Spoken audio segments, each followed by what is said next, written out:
ពុកម៉ែបងប្អូនក្រៅពីកត្តាអាកាសធាតុក៏មានកត្តាធំមួយទៀតដែរដែលធ្វើឲ្យផ្កាចន្ទីដែលវាចេញមកហើយហ្នឹងទៅជាគាំងមិនព្រមតម្លាក់ក្តាប់ឲ្យពុកម៉ែបងប្អូននោះគឺកត្តាសត្វល្អិតបាទអញ្ចឹងបើសិនបើពុកម៉ែបងប្អូនសង្កេតមើលថាអត់មានសន្សើមស្អិតអត់មានសន្សើមប្រៃឬក៏អត់មានភ្លៀងអាស៊ីតទេនោះប្រកាសណាស់គឺសត្វល្អិតហើយបាទអញ្ចឹងពុកម៉ែបងប្អូនអាចជ្រើសរើសសម័យណាមួយយើងយកមកគោះ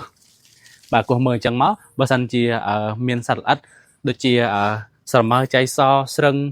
ឬក៏ទ្រឹបបាទជាពិសេសហ្នឹងគឺទ្រឹបនឹងឯងដែលជាសត្វល្អិតតូចដែលវាចូលចិត្តតម្លាក់ខ្លួននៅក្នុងកញ្ចុំផ្កាចន្ទីរបស់ពុកម៉ែបងប្អូនហើយវាជាសត្វល្អិតដែលចូលចិត្តទៅក្រេបជញ្ជក់យករុក្ខរសចេញពីកញ្ចុំផ្កាឬក៏លំអងផ្ការបស់ពុកម៉ែបងប្អូនដែលធ្វើឲ្យកញ្ចុំផ្កាទាំងអស់នោះទៅជាស្វិតស្រពោន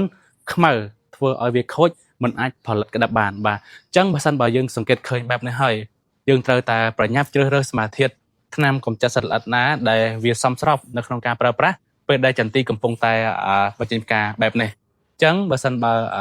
ចន្ទីរបស់យើងត្រូវបានខូចខាតផ្កាទិន្នផលដែលយើងទទួលបានក៏វាថយចុះទៅតាមនឹងដែរបើសិនបើពុកម៉ែបងប្អូនចង់សាកសួរពីព័ត៌មានបន្ថែមអាច comment នៅខាងក្រោមវីដេអូនេះបានអរគុណ